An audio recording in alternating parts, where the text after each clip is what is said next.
नमस्कार जोहार, मैं याचना जायसवाल। आप देख रहे हैं न्यूज झारखंड। चलिए जानते हैं सुबह से लेकर शाम तक की झारखंड की तमाम बड़ी खबरों को। महिला दिवस पर इन 10 जिलों में मिला मैया सम्मान योजना के तहत 7,500। इस दिन तक बाकी को भी मिल जाएगा। महिला दिवस के मौके पर झारखंड सरकार ने महिलाओं को बड़ी सौगात दी है। मैया सम्मान योजना के तहत 7,500 रुपए की एकमुश्त राशि लाभुक महिलाओं के खाते में भेजी गई है। शनिवार को 10 जिलों के लाभुकों को यह राशि मिली, जिनमें बोकारो, चतरा, धनबाद, पूर्वी सिंहभूम, गढ़वा, गुमला, पाकुड़, सिमडेगा, जमताड़ा और लोहरदगा शामिल हैं। अन्य जिलों की राशि पोर्टल पर डेटा अपलोड होने के बाद जल्द खातों में भेजी जाएगी। फिलहाल 10 जिलों के लाभुकों के खाते में पैसे ट्रांसफर किए गए हैं। आज बाकी जिलों का डेटा अपलोड किया जाएगा और सोमवार तक सभी लाभुकों के खाते में पैसे पहुंच जाएंगे। वहीं कुछ महिलाओं को इस योजना का लाभ नहीं मिल पाया है। इसका सबसे बड़ा कारण उनका बैंक खाता आधार से लिंक न होना है। सरकार ने ऐसी महिलाओं की राशि फिलहाल होल्ड कर दी है। जैसे ही उनका आधार बैंक खाते से लिंक होगा, राशि ट्रांसफर कर दी जाएगी। सीएम हेमंत सोरेन ने कहा कि यह राशि महिलाओं के सम्मान और स्वाभिमान का प्रतीक है। उन्होंने विपक्ष पर भी तंज कसते हुए कहा कि भाजपा को भी अपने राज्य में महिलाओं से किए वादे पूरे करने चाहिए और झारखंड सरकार के कदमों पर चलना चाहिए। मुख्यमंत्री ने यह भी कहा कि महिला दिवस के साथ साथ होली, बाह पर्व और ईद जैसे त्यौहार भी आने वाले हैं। ऐसे में यह राशि माताओं को और बहनों की जरूरतों को पूरा करने में मदद करेगी और वे खुशी खुशी त्यौहार मना सकेंगी। एनटीपीसी की डीजीएम हत्या मामले में एसआईटी का गठन, पुलिस ने 6 लोगों को हिरासत में लिया। हजारीबाग में एनटीपीसी के डीजीएम जान कुमार गौरव की हत्या के बाद पुलिस प्रशासन में हलचल तेज हो गई है। शनिवार को कटकमदाग थाना में प्राथमिकी दर्ज की गई और अपराधियों की गिरफ्तारी के लिए पुलिस ने छापेमारी शुरू कर दी है। अब तक की जांच में सामने आया कि अपराधी गोली मारकर बाइक से पुंदरी जंगल की ओर भागे थे। पुलिस ने फतहा, पुंदरी और आसपास के जंगलों में छापेमारी अभियान चलाया है। एसपी अरविंद कुमार सिंह ने इस हत्याकांड की जांच के लिए एसआईटी का गठन किया है। एसआईटी की अगुवाई बड़कागांव एसडीपीओ पवन कुमार कर रहे हैं। इसमें कटकमदाग, केरेडारी और बड़कागांव थाना प्रभारी समेत तकनीकी शाखा के कई अधिकारी शामिल हैं। इसी बीच पुलिस ने अलग अलग ठिकानों से 6 लोगों को हिरासत में लिया है और पूछताछ जारी है। फिलहाल पुलिस ने संदिग्धों के नाम उजागर नहीं किए हैं। तीसरी में ट्रैक्टर हादसे में युवक की मौत, 20 फीट गहरे गड्ढे में पलटा ट्रैक्टर, ट्रॉली के नीचे दबने से चालक की जान गई। गिरिडीह जिले के तीसरी थाना क्षेत्र में एक दर्दनाक हादसा सामने आया है। महन में ईंट भट्टे से माल उतारकर लौट रहे ट्रैक्टर के सड़क किनारे गड्ढे में पलटने से 18 वर्षीय चालक की मौत हो गई। मृतक की पहचान पहाड़पुर निवासी राजकुमार सिंह के बेटे रविंद्र सिंह के रूप में की गई है। घटना लक्ष्मीपुर स्थित एक चिमनी ईंट भट्टे से ईंट उतारकर वापस लौटते समय हुई। ट्रैक्टर बेकाबू होकर सड़क किनारे 20 फीट गहरे गड्ढे में जा गिरा। इस दौरान रविंद्र ट्रैक्टर के ट्राले के नीचे दब गया। सूचना मिलते ही तीसरी थाना प्रभारी रंजय कुमार दलबल के साथ मौके पर पहुंचे। ट्रॉली को हटाकर घायल को बाहर निकाला गया। उसे तुरंत सामुदायिक स्वास्थ्य केंद्र तीसरे ले जाया गया। वहां चिकित्सकों ने जांच के बाद उसे मृत घोषित कर दिया। स्थानीय लोगों का कहना है कि उक्त ईंट भट्टे पर पहले भी कई गंभीर आरोप लग चुके हैं। इनमें नाबालिग बच्चों से काम कराना, रॉयल्टी चोरी शामिल है। वर्तमान में भी कम वेतन पर अनुभवहीन चालकों से ट्रैक्टर चलवाने का आरोप है। गढ़वा में जंगली भालू का आतंक, आधे दर्जन से अधिक लोगों पर कर चुका है हमला। गढ़वा जिले में जंगली जानवरों की वजह से ग्रामीण दहशत में हैं। कभी जंगल हाथी तो कभी बाघ, तेंदुआ और अब लोग भालू से परेशान हैं। जंगली हाथियों का आतंक तो रोजमर्रा सी हो गई है, लेकिन कुछ दिनों से उत्तर प्रदेश और बिहार की सीमा स्थित खरौंदी प्रखंड क्षेत्र में जंगली भालू का दहशत देखा जा रहा है। अब तक भालू के हमले में करीब आधा दर्जन लोग घायल हो चुके हैं। गढ़वा जिले के कितार और खरौंदी प्रखंड के क्षेत्रों में 2 दिनों तक भालू का आतंक रहा, लेकिन फिलहाल वन विभाग की माने तो जंगली भालू यूपी की सीमा में प्रवेश कर चुका है। इसकी जानकारी देते हुए डीएफओ अंशुमन कुमार ने कहा कि यह भालू बिहार के कैमूर पहाड़ी से सोन नदी पार करते हुए गढ़वा जिले के सीमावर्ती इलाका कितार और खरौंदी में प्रवेश किया था। लोग जंगली भालू को खुद से भगाने लगे थे, जिससे वह आक्रोशित होकर कुछ लोगों को घायल कर दिया था। फिलहाल भालू उत्तर प्रदेश के इलाके में प्रवेश कर चुका है। वन विभाग बिहार, उत्तर प्रदेश के डीएफओ के संपर्क में है। जमशेदपुर में दोस्त के मामा ने किया 13 साल की लड़की का रेप, सहेली के मां बाप ने की बात दबाने की कोशिश। जमशेदपुर में एक दिल दहला देने वाली घटना सामने आई है। यहाँ 13 साल की एक लड़की के साथ बलात्कार किया गया जब वो अपनी सहेली के घर पर गई थी। बलात्कार सहेली के 48 वर्षीय मामा ने किया है। सबसे हैरान करने वाली बात यह है कि सहेली के माता पिता ने भी इस घटना को छुपाने की कोशिश की। पुलिस ने बताया कि मुख्य आरोपी के साथ साथ सहेली के माता पिता को भी गिरफ्तार कर लिया गया है। यह घटना गोलमुरी थाना क्षेत्र में हुई थी, जब पीड़िता अपनी सहेली से मिलने गई थी। पीड़िता ने अपने माता पिता को घटना के बारे में बताया और उन्होंने थाने में मामला दर्ज कराया है। आरोपियों को अदालत में पेश किया गया और उन्हें न्यायिक हिरासत में भेज दिया गया है। पुलिस ने मामले की जांच जारी रखने की बात कही है। एमपी के मजदूर की लतेहार में हत्या, बकरी चोरी के आरोप में स्थानीय लोगों ने की थी पिटाई, ईंट भट्टे में करता था काम। झारखंड के लतेहार में एक दर्दनाक घटना सामने आई है। सदर थाना क्षेत्र के गोवा गांव में बकरी चोरी के आरोप में ग्रामीणों ने एक मजदूर की पीट कर हत्या कर दी। मृतक की पहचान मध्य प्रदेश के दतिया निवासी सलीम खान के रूप में हुई है। वह गोवा गांव के एक ईंट भट्टे में मजदूरी का काम करता था। जानकारी के मुताबिक घटना शनिवार रात करीब 11 बजे की है। सलीम गांव के देवके सिंह के घर में घुसा और बकरी चोरी का प्रयास करने लगा। घर वालों को जब इसका पता चला तो उन्होंने शोर मचा दिया। आसपास के ग्रामीण मौके पर पहुंचे और उसकी पिटाई शुरू कर दी। ग्रामीणों ने पिटाई के बाद इसकी सूचना थाना प्रभारी दुलट चौड़े को दी है। घटना की सूचना मिलते ही थाना प्रभारी पुलिस बल के साथ गांव पहुंचे। उन्होंने घायल मजदूर को कब्जे में लिया और लतेहार ले जाने लगे। इसी दौरान रास्ते में ही उसकी मौत हो गई। थाना प्रभारी ने बताया कि मृतक शराबी था। पुलिस मामले की हर पहलू से जांच कर रही है। झारखंड के लिए मुसीबत बना गैंगस्टर अमन साव, 4 साल में 10 जेल में ट्रांसफर, 8 जिले में गिरोह एक्टिव, घटनाओं को दे रहे अंजाम। लॉरेंस बिश्नोई गैंग के साथ काम करने वाला झारखंड का कुख्यात अमन साव राज्य के पुलिस और कारोबारियों दोनों के लिए मुसीबत बना हुआ है। पुलिस जिस रफ्तार से घटनाओं का खुलासा कर रही है, उतनी ही रफ्तार से अमन का गैंग घटनाओं को अंजाम भी दे रहा है। शुक्रवार को राजधानी में दिन दहाड़े एक कोयला कारोबारी की गोली मार कर हत्या कर दी गई थी और वह फरार हो गया। चाहे हत्या हो या फिर पैसे के लिए धमकी देना। सूत्र बताते हैं कि ये सारे काम जेल में बंद अमन साव के निर्देश पर उसके गुर्गे कर रहे हैं। अमन साव का बीते 4 साल में 10 अलग अलग जेलों में ट्रांसफर किया जा चुका है। फिलहाल वह छत्तीसगढ़ के रायपुर जेल में बंद है। इसके बाद भी उसका गैंग सक्रिय है। राज्य के 8 जिलों में गिरोह एक्टिव है। अमन साव पर 50 से अधिक मामले रांची सहित राज्य के अलग अलग थानों में दर्ज है। अमन साव का गिरोह रांची के अलावा रामगढ़, चतरा, धनबाद, हजारीबाग, पलामू, लतेहार और बोकारो में रंगदारी मांगने के लिए सक्रिय है। गिरोह कोल माइनिंग कंपनियों, कोयला व्यवसायी और ट्रांसपोर्टर, बिल्डर, ठेकेदार और कारोबारियों को रंगदारी के लिए टारगेट कर रहा है। झारखंड में 5 दिनों में 5 डिग्री चढ़ेगा तापमान। आज और कल 18 जिलों में बादलों का डेरा। शुष्क मौसम के साथ सताएगी गर्मी। आज से झारखंड में गर्मी बढ़ने की पूरी संभावना है। हालांकि सुबह शाम अब भी हल्की ठंड जारी है। मौसम विभाग ने अपने पूर्वानुमान में साफ किया कि प्रदेश का अधिकतम तापमान अगले 5 दिनों के दौरान अधिकतम तापमान में 4 से 5 डिग्री सेल्सियस तक बढ़ने वाला है। इतना ही नहीं, 9 और 10 मार्च को राज्य के दक्षिणी, मध्य और उत्तर पूर्व भाग के 18 जिले के आसमान में बादल छाए रहेंगे। जिन जिलों में बादल छाने की बात कही गई है उसमें पूर्वी सिंहभूम, पश्चिम सिंहभूम, सिमडेगा और सरायकेला खरसावां के साथ साथ रांची, बोकारो, गुमला, हजारीबाग, खूंटी, रामगढ़ जैसे जिले शामिल हैं। बीते 24 घंटे में राज्य में सबसे अधिक तापमान सरायकेला का रहा। यहाँ का तापमान 35.7 डिग्री सेल्सियस रहा, जबकि सबसे कम तापमान खूंटी का 9.5 डिग्री सेल्सियस रिकॉर्ड किया गया।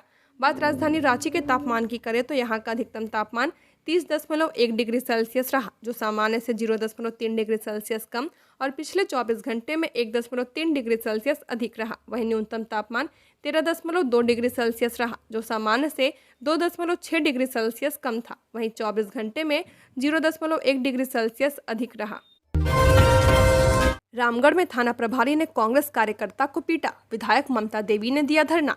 रामगढ़ जिले के बरलंगा थाना प्रभारी विकास आर्यन और सहायक अवर निरीक्षक मंगल उराव पर कांग्रेस कार्यकर्ता जितेंद्र महतो की पिटाई का आरोप लगा है। शुक्रवार रात जितेंद्र को थाना लाकर बेरहमी से पीटा गया था, जिसके बाद उन्होंने इसकी लिखित शिकायत विधायक ममता देवी से की थी। मिली जानकारी के अनुसार घटना बरलंगा थाना क्षेत्र के सोंडीमरा गांव की है। वार्ड सदस्य रूपा देवी के प्रति विनोद कुमार सिन्हा प्रधानमंत्री आवास योजना का जियो टैगिंग का काम कर रहे थे। कांग्रेस कार्यकर्ता जितेंद्र महतो ने इस पर आपत्ति जताई और कहा कि यह काम जनप्रतिनिधियों को करना चाहिए। इसी बात पर विवाद बढ़ गया और पुलिस ने जितेंद्र को जबरन घर से उठाकर थाने ले गई और पीटा।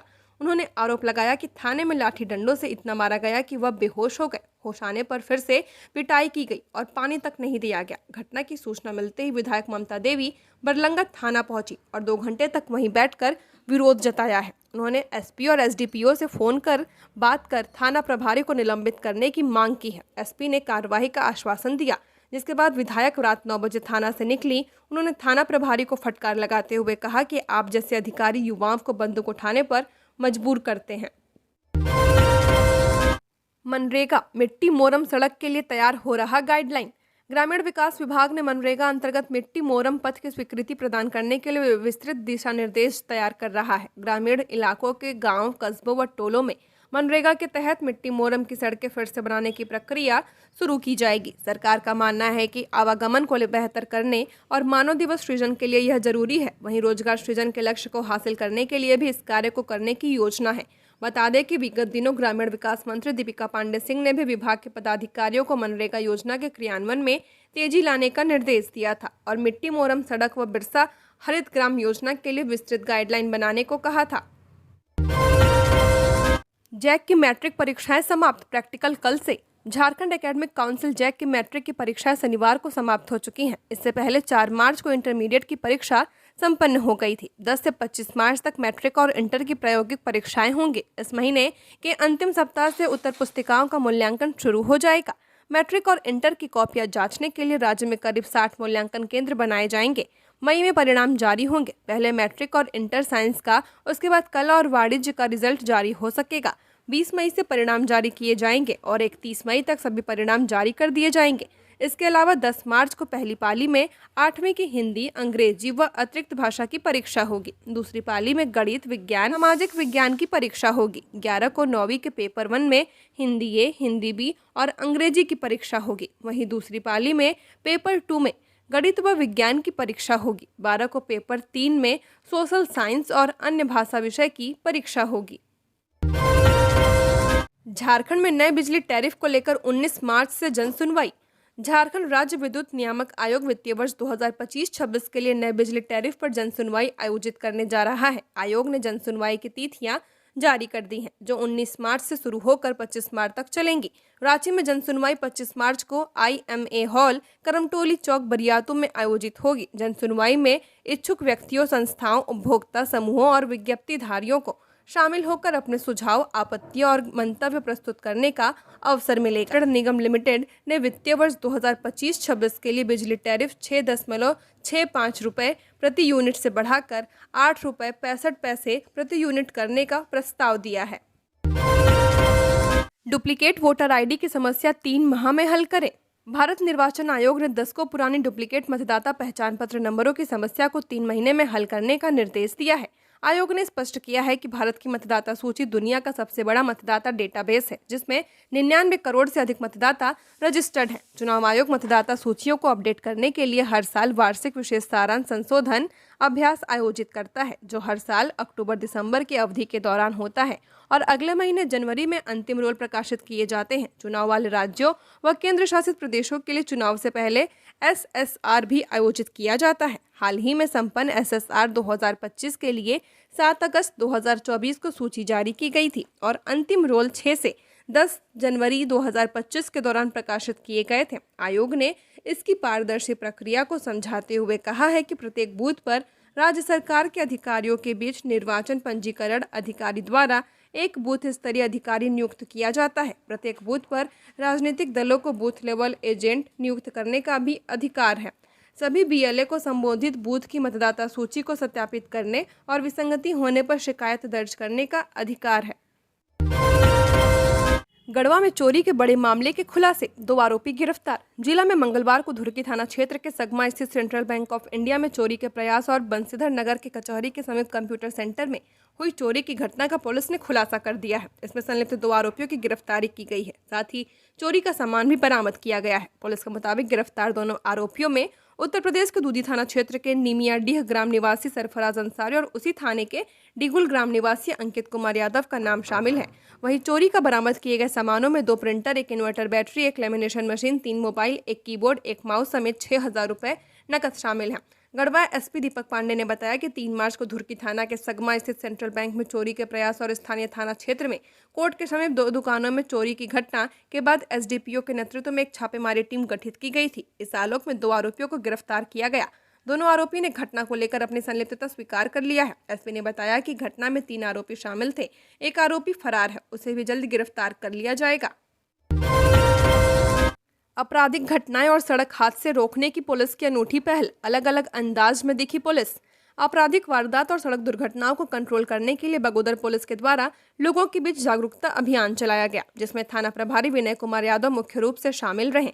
अभियान के दौरान कहीं वे पुलिस के रूप में लोगों को डराया, तो कहीं अभिभावक के रूप में लोगों को समझाया, तो कहीं मित्र बनकर उनके भविष्य के प्रति चिंता जताई। जब थाना गेट के पास बगैर हेलमेट के बाइक चलाने वालों को रोकना शुरू किया, तब कुछ पल के लिए बाइक चालकों के बीच हड़कंप मच गई। चालान नहीं कटे, इसका डर उन्हें सताने लगा।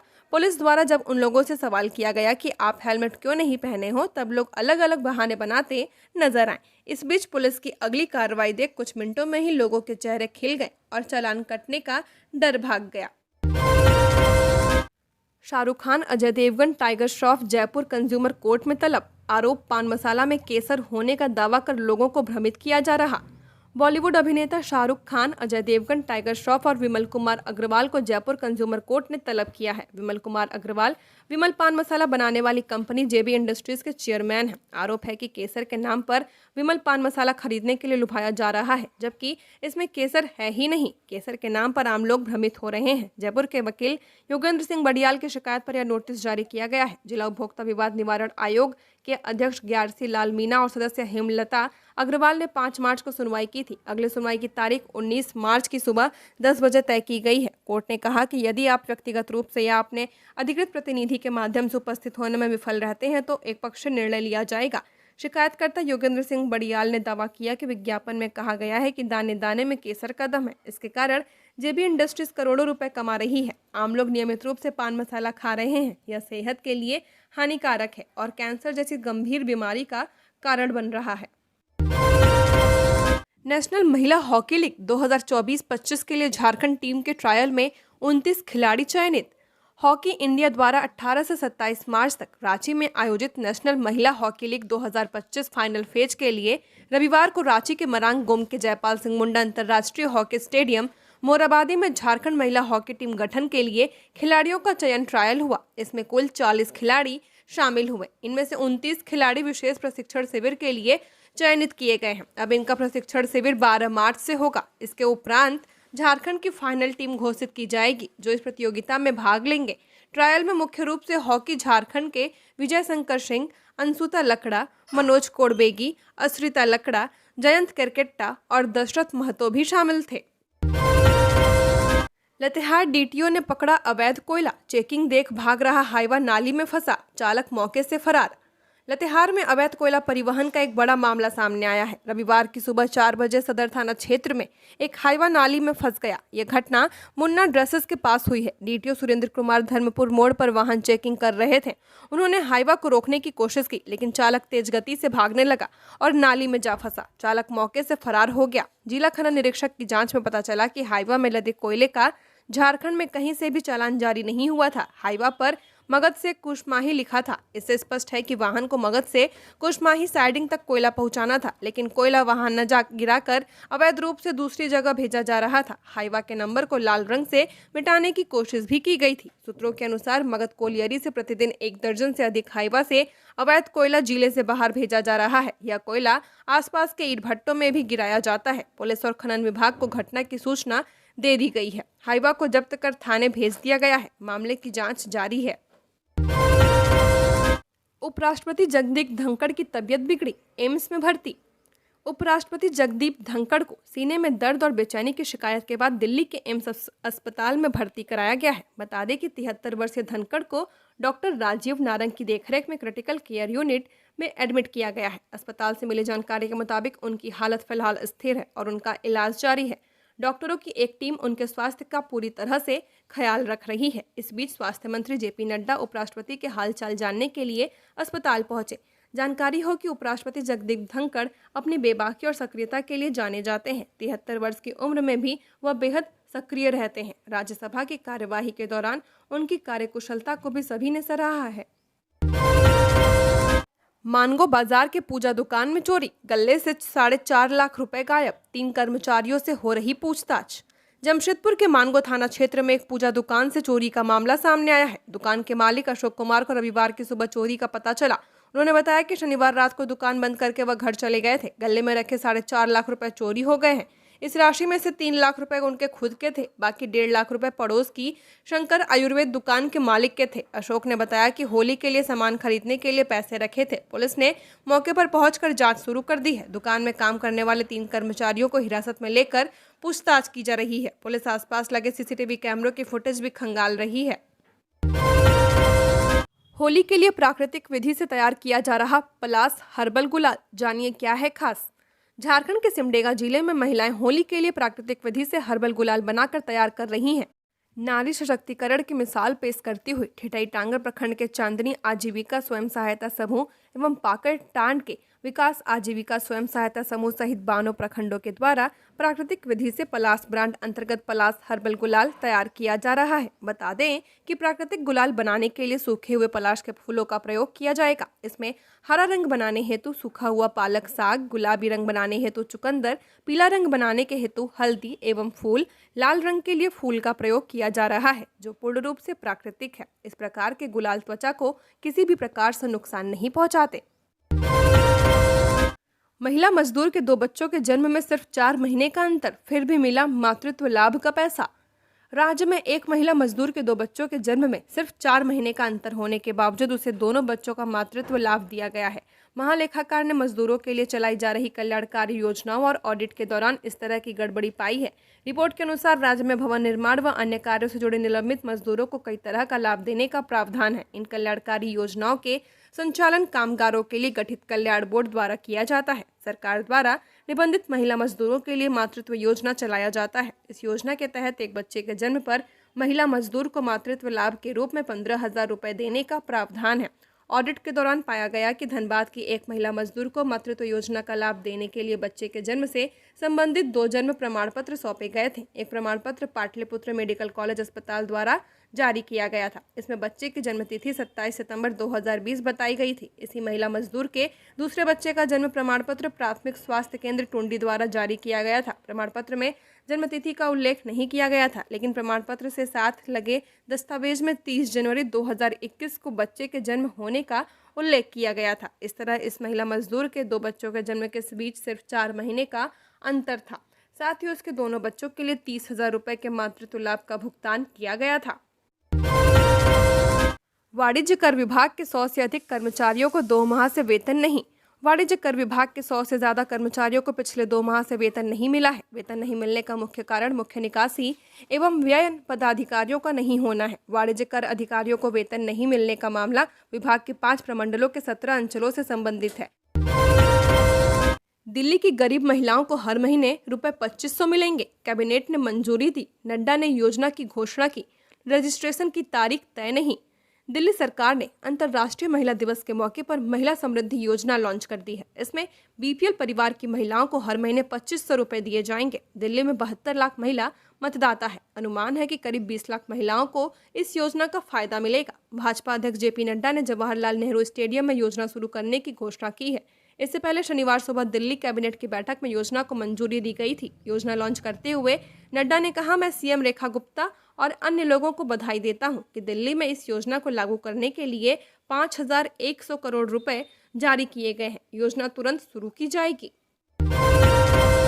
राष्ट्रपति द्रौपदी मुर्मू से राज्यपाल संतोष गंगवार ने की शिष्टाचार मुलाकात।